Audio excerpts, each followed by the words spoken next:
Oke, Matthew. Kali ini saya tidak disemprot Pak ini Pak, soalnya jarak jauh kita Pak. Pak mohon maaf ini mengganggu waktunya sore-sore biasa kalau ada tugas khusus mendadak sekali. Pak, mari kita awali. Bapak bisa pimpin kita dengan dalam doa Pak. Kita doa dulu ya. Bapa di surga, dikuduskan namamu, datang kerajaanmu, jadi kehendak-Mu. Berkati firman-Mu Tuhan, berkati kami semua, dan nama Yesus Elohim dimuliakan. Nyatakan kuasa kasih-Mu Tuhan, bicaralah Tuhan, nyatakan anugerah-Mu. Amin.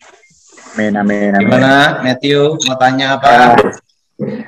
Pak, ini hari ini kita mau berbicara mengenai korelasi antara alam jasmani dengan alam roh, Pak. Orang banyak menyebutnya alam gaib, nah kita menyebutnya alam rohani. Kenapa bisa barang jasmani kadang-kadang ini bisa transfer ke alam roh, kemudian kembali lagi ke alam jasmani? Itu sebetulnya seperti apa, Pak? Prinsip kerjanya seperti apa?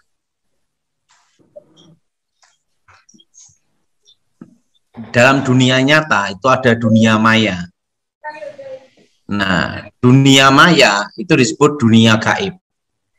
Arti gaib sendiri itu adalah rahasia. Gaib sendiri artinya rahasia atau misteri atau berhubungan dengan alam roh. Nah, artinya gaib itu adalah misterius, rahasia. Artinya sesuatu yang gaib itu sesuatu yang sangat rahasia, sesuatu yang misterius. Nah, apa ada hubungan antara alam nyata dengan alam manusia kan gitu? Alam jasmani. Perlu Matthew tahu bahwa manusia itu tadi tubuh, jiwa, dan roh. Ya. Jadi masih ada satu unsur yang membedakan antara manusia dengan binatang, yaitu roh. Roh. Nah, roh ini pula yang berhubungan dengan Elohim, berhubungan dengan Tuhan. Nah, kalau kita perhatiin, pasti ada hubungan antara dunia roh dengan dunia alam nyata manusia. Saya pastikan ada, karena manusia adalah roh. Manusia tubuh, jiwa, dan roh. Gimana Matthew? Tubuh, jiwa, dan roh ya Pak ya? Maka Tuhan Yesus berkata, sembahlah dalam roh dan kebenaran. Allah Elohim itu roh, sembahlah Elohim dalam roh dan kebenaran. Yang jadi pertanyaan satu, Matthew.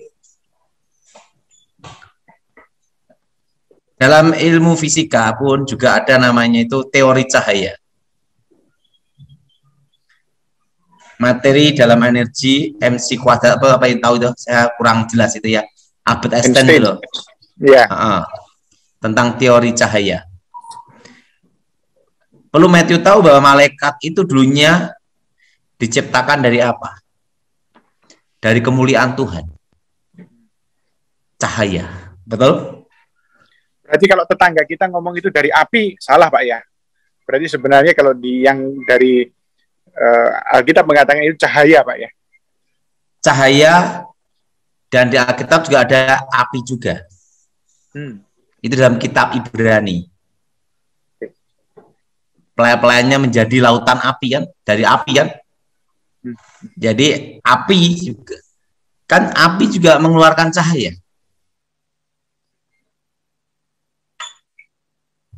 Jadi ada yang berkata dari api, ada yang dari cahaya. Tapi hal ini jangan diributkan lah, betul? Betul. Tapi yang jelas unsurnya satu, itu diciptakan dari kemuliaan Elohim. Nah, kalau sesuatu yang berhubungan dengan cahaya, pasti kekuatannya juga kekuatan kecepatan. Nah, jadi pada waktu iblis Lucifer itu jatuh dalam dosa, dibuang ke bumi, maka menciptakan alamnya. Tempat dia berada di bumi ini, yang disebut alam gaib. Nah, alam gaib itu tidak berbenturan dengan bumi, tetapi tidak menyatu. Artinya itu bayangan bumi. Suatu benda seperti ini, masuk ke alam gaib itu langsung lenyap, tapi volume itu ada. Dikembalikan ke alam nyata, kembali ini lagi. Kenapa? Karena alam gaib ini berhubungan dengan cahaya, yaitu cahaya kegelapan. Udah jelas, Matthew? Jelas, Pak. Nah, makanya dua peperangan itu mempengaruhi alam roh, alam gaib. Waktu kita doa peperangan demi nama Yesus, nah itu alam gaib yang terkoyak gini. Nah, manusia-manusia yang ada dalam koyakan itu diberi kehendak bebas untuk memilih percaya Yesus atau menolak Yesus. Tetapi kalau yang tidak percaya Yesus pun secara moral pun baik, karena alam roh gaibnya itu tidak mengikat atau memperburuk dia. Jadi fungsinya doa peperangan itu ada, karena keselamatan itu adalah anugerah. Nah, pada hakikatnya manusia yang jahat pun tetap ada hati nurani, ada suara hati. Alkitab berkata bahwa roh manusia adalah pelita Tuhan. Nah, kalau alam gaib itu mempengaruhi alam pikiran manusia, itu manusia jadi jahat. Paulus mengatakan itu adalah benteng-benteng kegelapan. Keangkuhan yang dibikin. Nah, jadi kalau itu dua peperangan itu untuk mematahkan benteng-benteng itu, Matthew. Pak, kasih contoh, Pak. Caranya doa peperangan, Pak. Jadi supaya langsung praktek. Jemaat bisa langsung praktek, Pak. Doa misalnya orang kena digunakan untuk apa? Misalnya untuk ada doa untuk kota, ada doa untuk kota, ada doa untuk bangsa, ada juga doa untuk keluarga. Nah, ini Pak lebih kecil lingkupnya supaya bisa langsung dipraktekkan untuk keluarga. Doa peperangannya seperti apa, Pak? Misalnya ya, suaminya itu jahat sekali. Penyembahan supaya roh Elohim bertahta di atas pujian dulu. Nah, kalau ada karunia bahasa roh, gunakan karunia bahasa roh. Karena sebenarnya orang yang berbahasa roh, karunia bahasa roh, itu menembus doanya, menembus ke langit. Menembus, membuat koyaan yang ada di alam gaib itu. Maka Tuhan kalau memberi sesuatu itu pasti ada gunanya. Bukan kurang kerjaan. Tapi kalau bahasa roh lebih baik. Bukan gaya-gayaan. Bukan kurang kerjaan juga.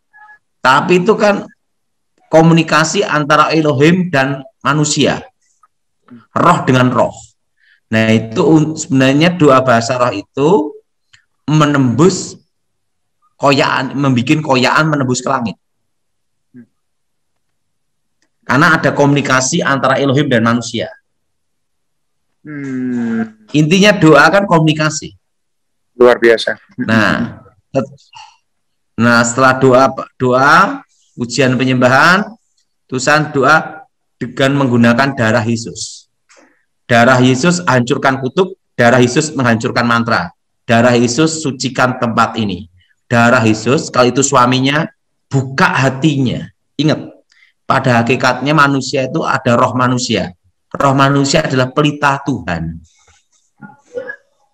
Darah Yesus hancurkan kutub, darah Yesus hancurkan mantra. Demi nama Yesus, roh setan, roh jahat keluar. Jamah hati, sebut namanya. Nah, itu mempengaruhi roh dalam dirinya. Terutama kalau orang terkena guna-guna, kalau doa peperangan difokuskan wajahnya. Doa itu sebenarnya harus fokus. Arti fokus ini bukan ngelambiang ngalamun kayak orang gila, itu bukan. Atau halusinasi. Tapi doa itu harus ada di tuju. Betul? Minimal kita tahu persis kita maunya apa, kan begitu, Pak ya? Ya. Konsentrasi seperti itu. Ya, kalau saya kebanyakan doa, saya fokuskan wajah orang tersebut. Karena doa itu harus ada fokusnya, gitu. Nah, kalau doa tidak ada fokusnya kan hanya supaya dilihat orang aja kan. Kembang lambe. Doa itu harus fokus. Nah, doa itulah, makanya doa itu bisa mengubah keadaan. Amin. Jadi kalau ada karunia bahasa roh, gunakan di rumah karunia itu. Tapi jangan di jalan-jalan bahasa roh, nanti dikira orang gila. Gila. Karena kan tidak ada yang tahu artinya. Itu antara roh dengan roh kan gitu.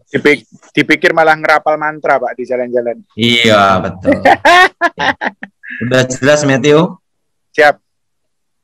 Nah. Berarti saya ulangi, kita melakukan pujian penyembahan terlebih dahulu. Kemudian kita berdoa dengan menggunakan bahasa roh.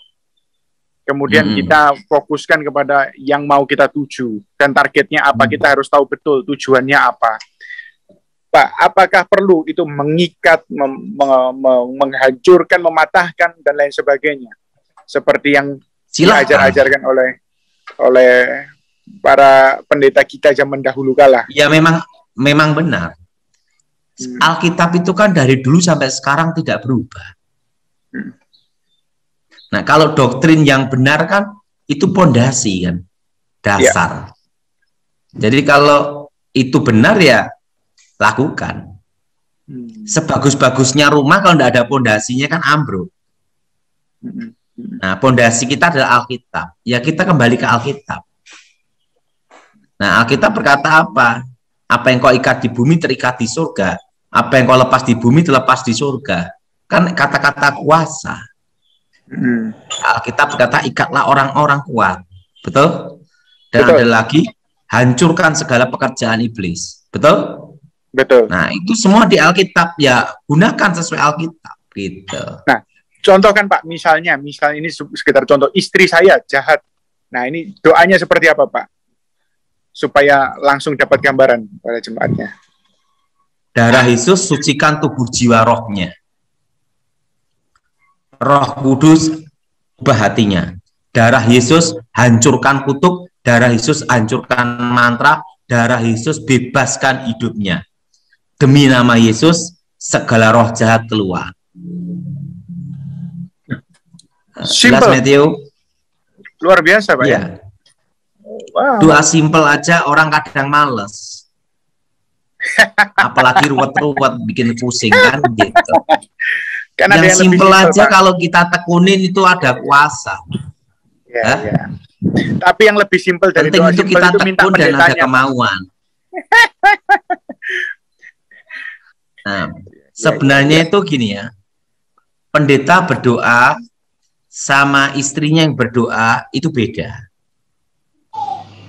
Kenapa beda? Istrinya lebih terbeban. Betul. Betul? Betul. Bedanya di situ. Bedanya di situ. Makanya saya sering ajarkan pada jemaat. Jemaat harusnya sering-sering ngirim makanan ke rumah pendetanya. Supaya pendetanya ada bebannya. Gini ya. Doa itu enggak usah rumit-rumit. Doa itu hubungan kita dengan Allah, dengan Elohim. Ya kita bicara seperti saya berbicara sama Matthew ini. Ya. Nah, gini Matthew, apapun yang terjadi dalam hidup ini, semua itu akan kembali ke awal, ke dasar. Percaya Matthew? Nah, sebelum bertobat, saya kan latihan bela diri. Dari latihan dasar sampai latihan manapun tingginya, itu selalu lari. Pokoknya setiap latihan lari terus. Dari dasar, jurus 1, jurus 2, semua lari. Nah, saya tanya sama guru saya, kenapa lari guru? Ini dasarnya. Kalau lawanmu berat, ya lari, gitu. Ya. Jadi semua itu kembali ke dasar. Jelas? Ya. Jelas. Ya.